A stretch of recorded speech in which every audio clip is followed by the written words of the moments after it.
Westermans here with a machine which has just arrived. It's a bowed column and boom, but the heads are being sold off separately if required, or with the column and boom.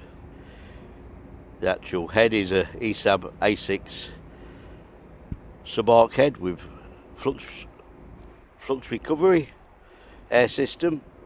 It has the PEK controls. Cable length on this is approximately 20 meters, and the column and boom again approximately about a 6x6. The esab head has got motorized slide in both up and down movement and in and out, and as you can see there, a manual from side to side. Power source with this is the 251 LAF, which is actually shown on the photographs below. More details available on westermans.com on this and others.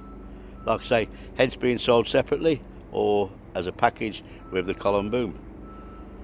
Thank you for looking.